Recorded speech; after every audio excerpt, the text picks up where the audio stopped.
Welcome to Ready to Exhale, where we center Black women, their lived experiences, expertise, and rich stories. In each episode, we will gain a deeper understanding of what it takes to hold space for our own well-being. This is a brave space where you will be inspired to express your joy and live in the fullness of who you are. It's also a place where we are no longer waiting to exhale. So now, get ready to exhale and enjoy the show.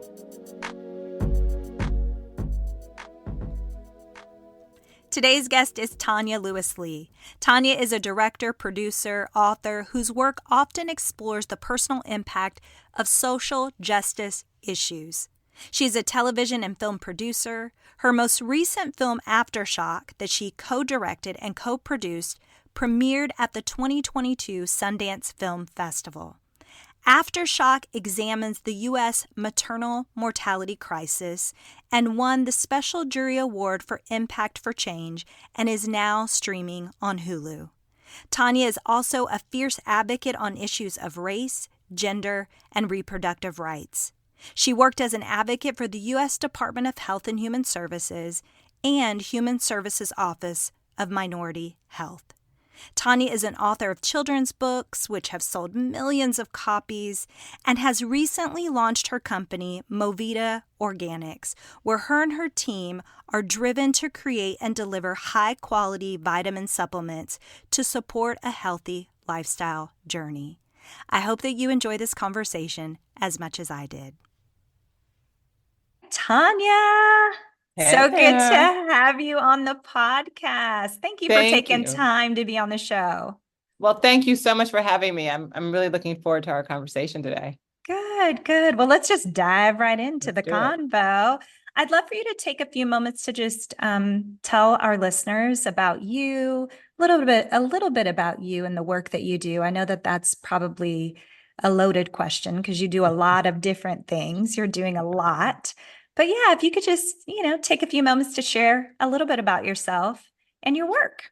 Sure. Yeah, you're right. It's been difficult to sort of pin me down, but I would say that I'm an artist and I'm an entrepreneur who really likes to think about and explore ways in which we create a more equitable, holistic world for all of us.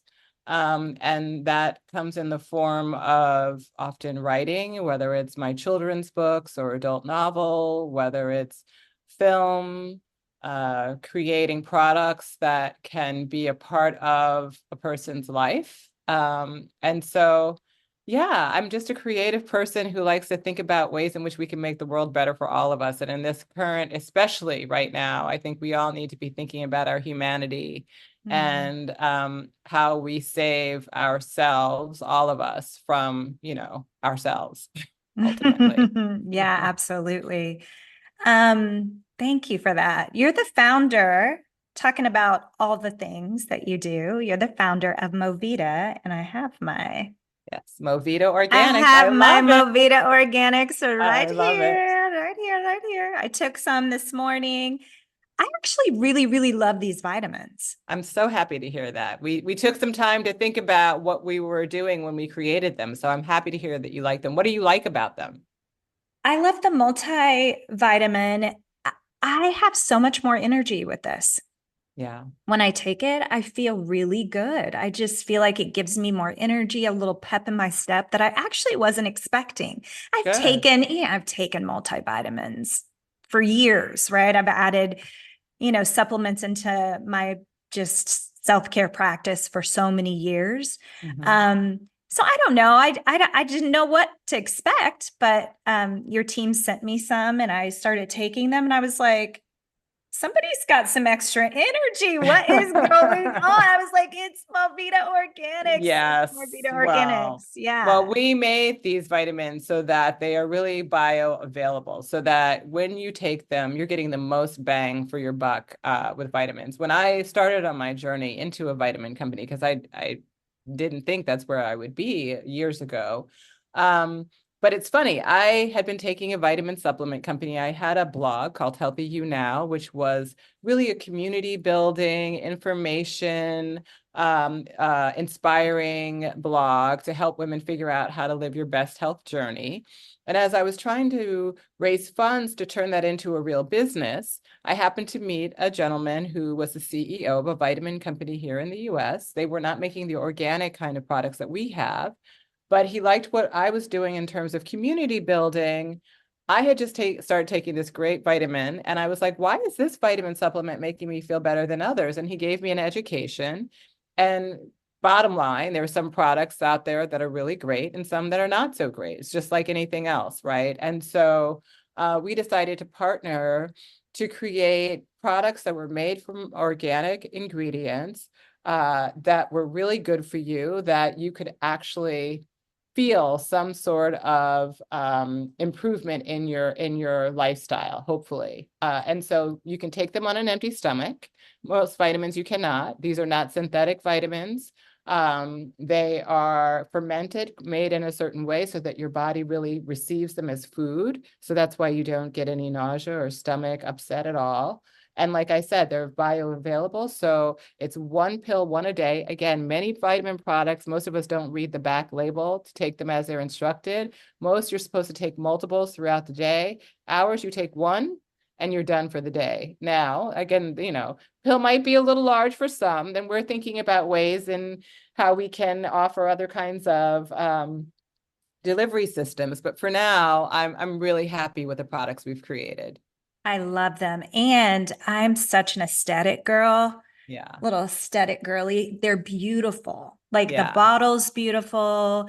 The box is beautiful. I just was like so jazzed when I got it. I was like, oh my God, it's so pretty. Like I'm a sucker for things Well, I looking a certain way. Like I love that. Well, yeah, and I think it's important for us because again, even vitamins that were making me feel good back in the day before I created Movita comes in the ugly white bottle. I don't want to leave that out on my counter. So I put it up in the cabinet, shut the door, and then forget to take them.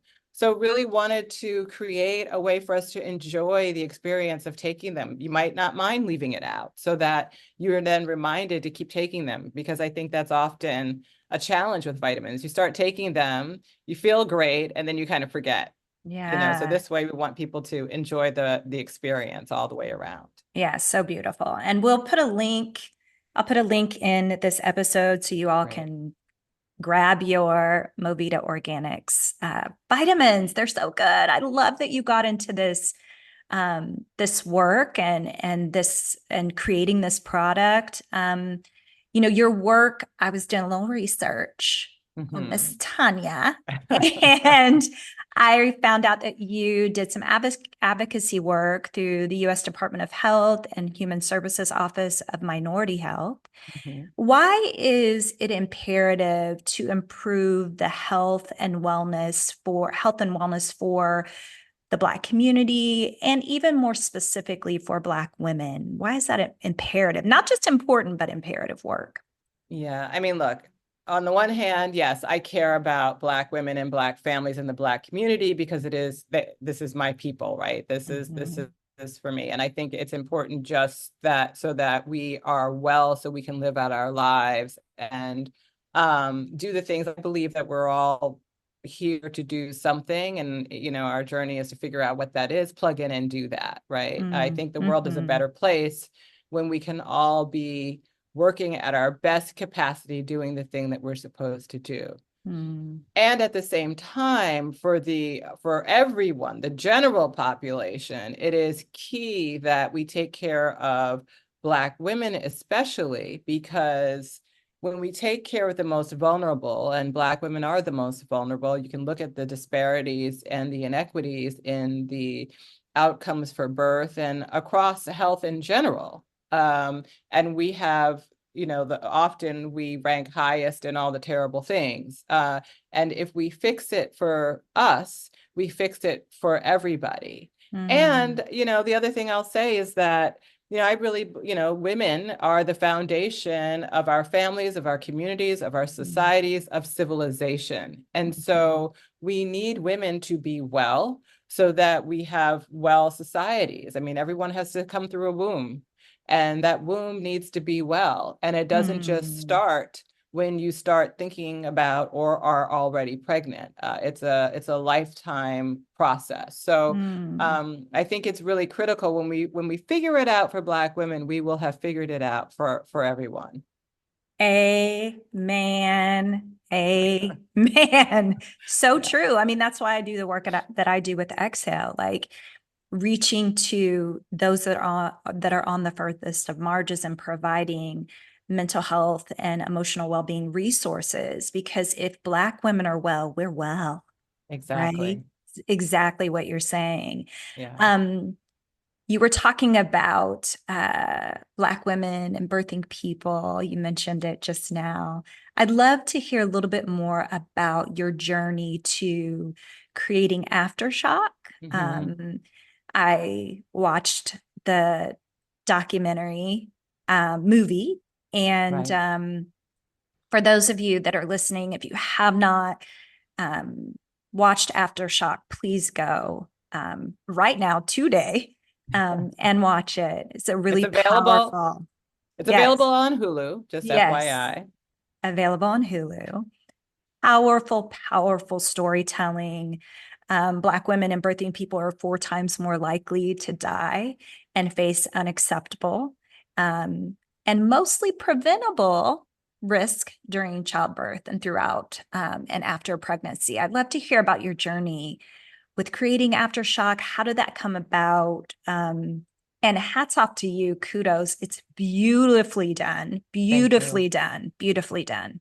Yeah. Thank you. Yeah, well, it's interesting. The journey starts. You reference my work with the U.S. Department of Health and Human Services and the Office of Minority Health.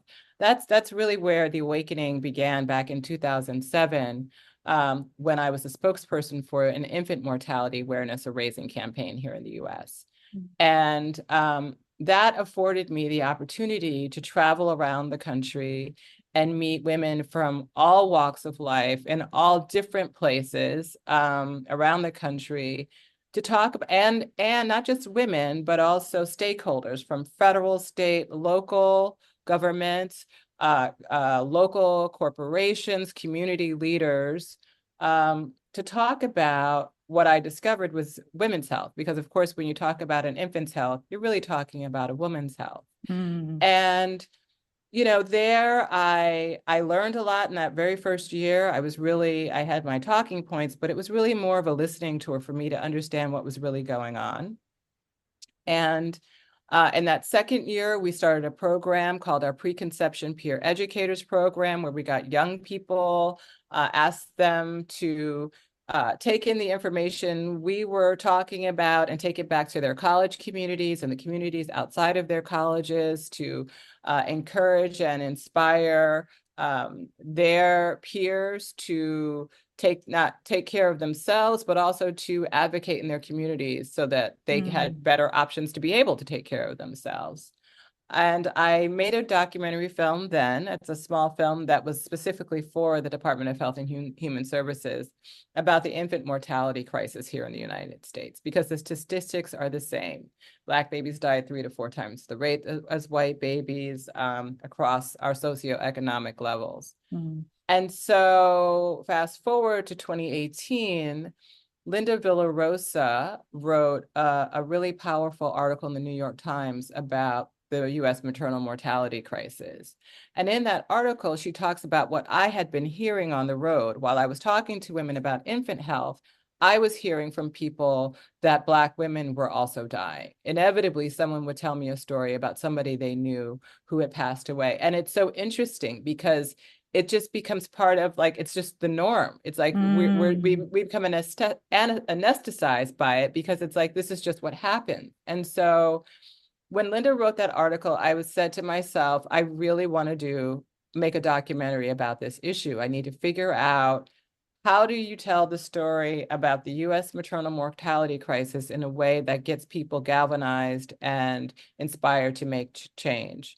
And so I've been talking to some different people. And I was at a women's health conference and met my partner, Paula Izelt, on the film, who was also very different background than I am, not a Black woman, was interested in telling the story as well. We met at a women's conference one day. A week later, we sat down and had coffee and realized that we both had a very shared vision of how to tell this through the lived experience of people. At the same time, we wanted to get the very important information in a journalistic way. And so we embarked on this journey together. And we found the families that we were following through Instagram. The first family, Shamani Gibson, passed away October 2019. And in December of 2019, her family had a celebration of life and a conversation about the U.S. maternal mortality crisis because her mother was very aware. And they put that out on Instagram, inviting community to come. And so we called her up and said, "Can we come film?" And Shawnee said, "Okay." And that's how we began. Wow. Wow. I Yeah, love how the storytelling really puts you in the families yeah, POV. It's like sitting us in their seat yeah, and moving through the story from their perspective. yeah. Um, Powerful. Shamani's family, Amber Rose Isaac's family, are amazing human beings in that they allowed us to come in at a time when they were so early in their grief, to tell the story about their journey because they felt it was important to sort of lift the veil, if you will, on what was happening with them, to Mm-hmm. hopefully inspire some change so other families wouldn't have to go through what they have endured. Yeah, it was it was sobering to watch. I Yeah. had a C-section Yeah. back in 1993. I was 20 years old. Right. Small town here in Indiana, and just watching it like took me back to like moments where I felt really, really scared. And thankfully, I made it on the other side, healthy, um, lived a healthy life. I'll be 52 this year, so Okay. knock on Uh, wood somewhere. it looks very good on you. Thank you. Had a healthy baby, but watching the film and the documentary just really was sobering for me, like how at risk I was and I didn't know it. Mhm. And how many women are at risk and may not even know it. So I think Yeah. that the film's really important. Again, listeners, if you haven't seen it, please watch it, please share it.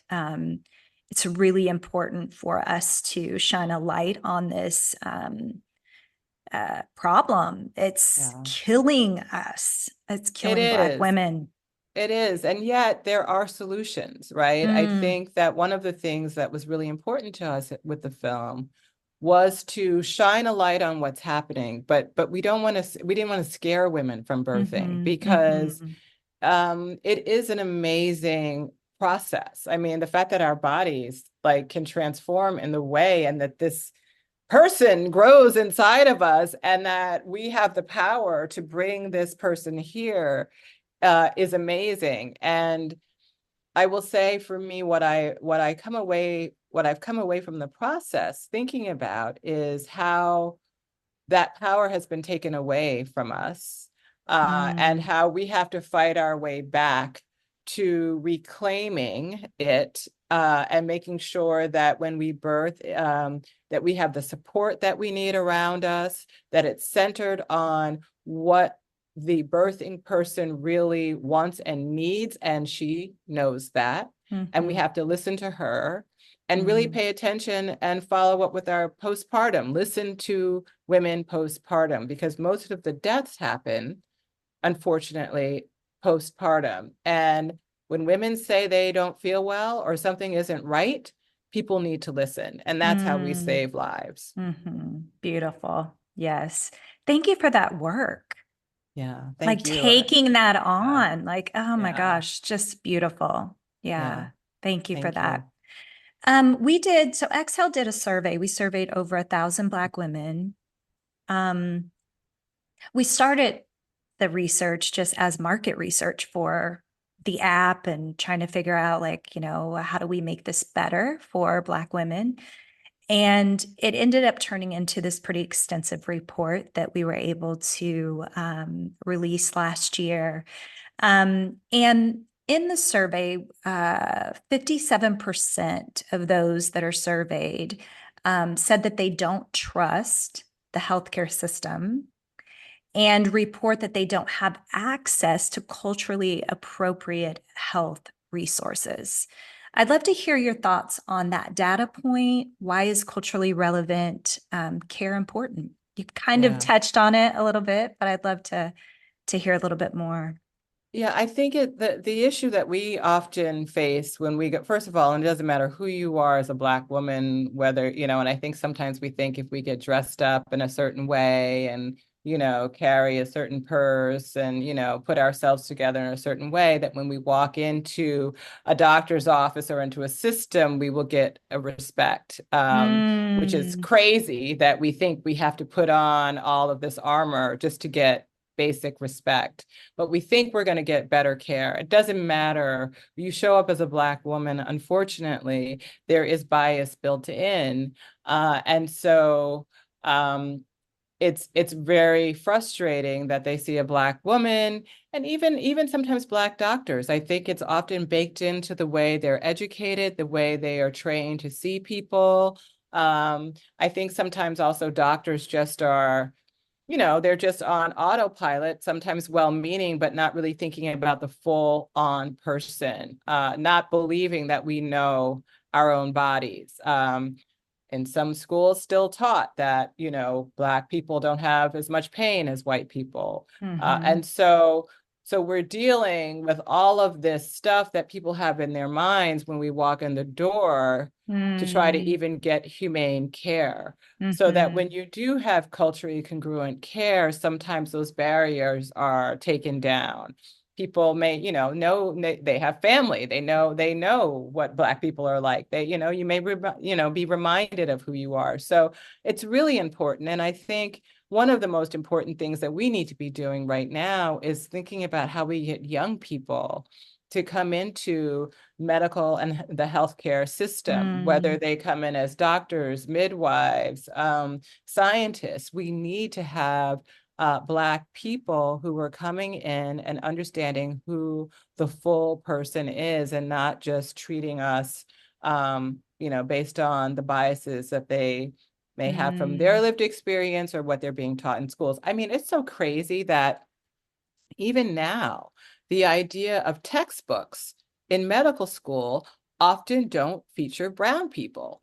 There was just recently a campaign that I saw called Illustrate Change, where mm, they were pushing to have um, black people, images of Black people in textbooks, so people can see how things may appear on melanated skin, right? Because mm, certain diseases or rashes or issues look different on melanated skin. Someone even told me that the lights in an operating room may look different on melanated skin versus on white skin. So these are the kind of things that we're really up against, and we need brown people to be thinking about it to make mm, it better for us.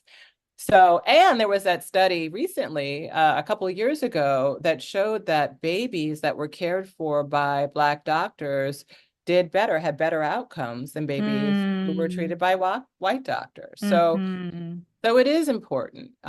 mm. And it's a difficult thing. It shouldn't be that way, but this is the world that we live in. Yeah, it's the world that we live in. And I think that that's, our message at Exhale is all about, like, really prioritizing yourself, which we're not taught to do as Black women, advocating for yourself, centering yourself. We put ourselves last, you know. I'm guilty of it, right? I have an Right. app, I have a whole mission about it. It's hard to, like, prioritize yourself. and really center yourself, and take care of yourself. That's really challenging for us to do, but it saves us. If we do that, it's not just like, oh, I'm going to go take care of myself. I'm good. Self-care. Self-care is a form of resistance, right? Exactly. When I take care of myself, I am resisting these systems that are killing me, right? And part of that self-care is advocating for myself, speaking up, getting a second, third, fourth opinion when I'm dealing with my care. It really, really is important. So thank you for sharing that. That's so Yeah. beautiful. What are some of your self-care practices? And also, how do you define self-care? So you touched on how I define self-care. I go to that Audre Lorde quote, which is self-care is self-preservation and political warfare.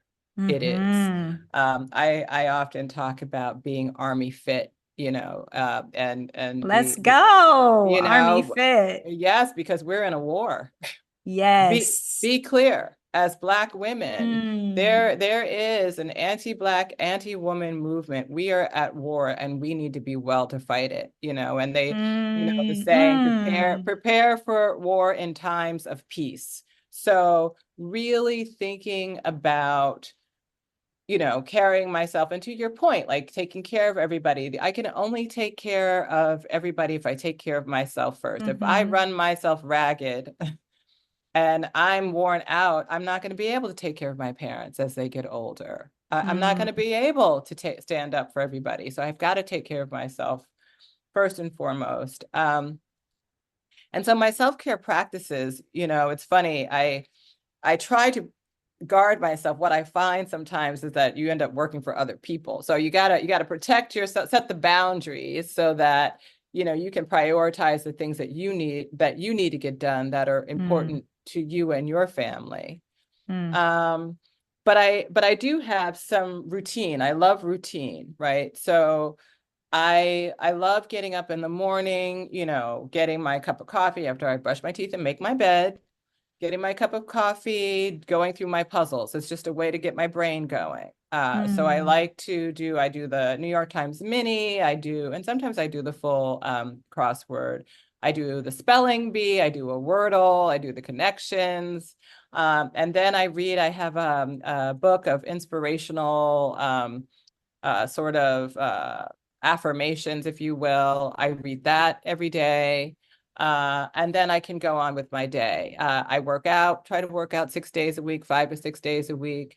I do 2 days of yoga. I have found that yoga is very helpful to me, not Mm-hmm. just in the physical sense, and I love it because I like the physical sense of it, but also just in breathing, learning how to really breathe. I think many of us, and I still have to watch it, can breathe from up here, and learning how to breathe, really breathe fully, Mm-hmm. which will help you when it's all chaotic out here, coming back to that breath really can settle things.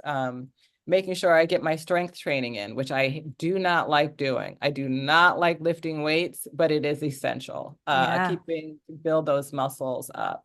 And then I like to run, and I don't run as much as I used to when I was younger because I have to be careful with the body, but I love cardio, and I love having that sort of endurance, being able Mm. to move in that way. Um, I also am very particular about what I eat, and sometimes that can be annoying to some people, but oh well, it's my body. That's right. I call it, it's my biological machine that God gifted me with at birth. So I'm trying to take care of it. So, and what goes Mm-hmm. in really matters. And so, I mean, I haven't eaten red meat or poultry in, gosh, how old am I? Probably like 40 years, 35 years, something like that. Mm-hmm. Mm-hmm. I don't really do dairy either. I've taken that out, and I'm healthier for it. I mean, I had a real intolerance and allergy, and that has changed things for me. Mm. And I go to bed at night. I don't stay up all night. I put myself to bed at a reasonable hour. I try to get my 8 hours of sleep. So that when I get up in the morning, I like to get up early. So when I used to hate getting up early in the morning, hated it, but I love it now. I love the Yeah. quiet of the morning. When I'm Mm-hmm. rested, it's wonderful to get up in the morning. Absolutely. So Yeah. yeah, all of those things, and I have grown children now, so I have a little more control Yes. than I did when they were younger.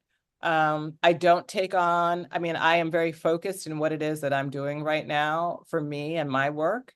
And I really try not to take on too many things, learning to say no. Although there's some things that just still slip in there. Yeah, that It's happens. it's hard. It's hard. Yeah, yeah. No, I Uh, love that. I love that. I'm such a routine girly too. I love a yeah, routine. I have a yeah, bedtime. yeah. Sleep is Key. is key. Yeah. It's key. It's key. So I do the same thing. I put myself to bed.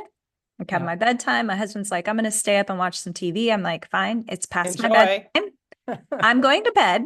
I'll see you in the Yeah. morning. Right. Yeah, I love that. I also love when you talked about the breath, like with Yeah. yoga, and that's what exhale is all about, is like coming back to our breath. And there's actually power in our breath. And when we feel like things outside of us are crazy, Exactly. chaotic, stressful, um, we do have our breath that we can come back to, Yeah. and to center and to get grounded, and breathing those deep belly breaths versus Yes. the short, shallow breaths that we tend to do up here in our chest, Right. is a really powerful practice that can ground us in any given moment. So I love that you mentioned that. Yeah. Yeah. Yeah. It's very real to me. I Mm, sense it. yeah. I'm so glad we got to jump on and have this Me too. conversation. You're doing such beautiful work. I wanted to connect with you because of the work that you're doing. I connected actually because of the vitamins. Yeah. I Well, was thank you. like, I need to talk to her about these vitamins. I need to talk to her about these vitamins. And then found out that you're doing so many other beautiful things really around wellness, for people, and specifically for Black women. So I wanted to connect with you because that's what we're doing. And I Well, thought, and let's build this sisterhood. We're in the wellness exactly. industry. We need to link arms. We need to hook up. Let's Right. get And together. we're out here doing it. And I really appreciate what you're doing, Katara, with Exhale. I think it's Mm. beautiful. And I think it's really wonderful. And so I salute you for what you're doing. And I thank you for the work you're doing. And I'm excited because I do see us as Black women engaged in this conversation with each other, encouraging each other, supporting each other as we're trying to figure it out. Because by the way, we are a powerful force, Yes. and we have a lot of work to do, and we need to be well to do it for ourselves and for our community. So thank Yeah. you for the work you do. Awesome. Awesome. If listeners want to follow the work that you're doing, where do they follow your work? Where would they Yeah, go? Are you on yeah. socials? I am. They can follow me on Instagram, and it's my name, Tonya, spelled with an O, Tonya Lewis Lee. Same on LinkedIn. So LinkedIn and IG are my socials that I use. Awesome. Thank you so much for being on Ready to Exhale, the podcast. I appreciate it. Thank thank you for having me. Such a great conversation. Awesome.